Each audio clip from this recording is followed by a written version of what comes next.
For years, Nigerians looked at the Okoye family as the perfect example of success, unity, and resilience. They watched two talented twin brothers rise from humble beginnings to become one of Africa's greatest music groups. They watched them sell out concerts across continents, dominate radio stations, win prestigious awards, and inspire millions of young Africans who believed that dreams really do come true. To many fans, P-Square wasn't just a music group. They were family goals. Two brothers who appeared inseparable. An elder brother who managed their careers. A family that seemed destined for greatness. But behind the sold-out arenas, platinum records, and glamorous lifestyle, another story was quietly unfolding. A story of betrayal. A story of broken trust. A story that, according to one of the brothers, had been building for decades. Today, that story has exploded into the public eye in a way very few Nigerians expected.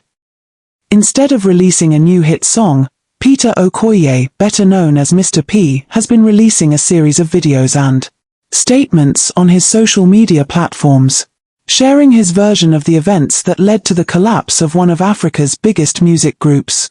In those videos, he speaks about finances, family relationships, trust, and deeply personal experiences that he says shaped his decisions over many years. The videos have generated millions of views, thousands of comments, and intense debate across Nigeria and beyond. Some viewers believe Peter is finally speaking about years of pain that he kept hidden. Others believe deeply personal family disagreements should never have become public. And many simply wish the brothers could find a way to reconcile. What has made the conversation especially emotional is that Peter's recent account includes memories of interactions involving his late mother, Josephine Okoye, who passed away in 2012. Because she is no longer alive, she cannot respond to or comment on the claims being discussed today. That reality has made this chapter of the family's story particularly sensitive. Other members of the family have either disputed parts of his broader narrative or offered different perspectives over the years.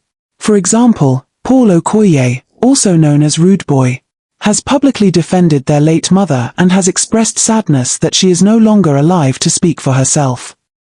Our goal in this documentary is not to declare who is right or wrong. As with many family disputes, there are details that only those directly involved may ever know with certainty.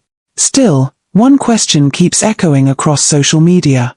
How did one of Africa's most successful entertainment families reach this point? How did a family that once celebrated together end up sharing their deepest disagreements in public? Was the conflict really about money? Was it about loyalty? Was it about business, marriage, miscommunication? Or was it the result of years of unresolved hurt that gradually became impossible to ignore? Those questions have divided fans, celebrities, commentators, and even close followers of the Nigerian entertainment industry. Some believe Peter is courageously telling his truth. Others feel that reopening painful family memories, especially those involving loved ones who have passed away, only deepens old wounds. Meanwhile, social media has become a battleground, with people choosing sides, analyzing every statement, revisiting interviews from years ago, and trying to piece together what really happened. One thing is undeniable. The Okoye family's story is no longer just about music. It has become a conversation about family, trust, grief, loyalty, business, forgiveness, and the lasting consequences of unresolved conflict. And perhaps that is why this story resonates with so many people.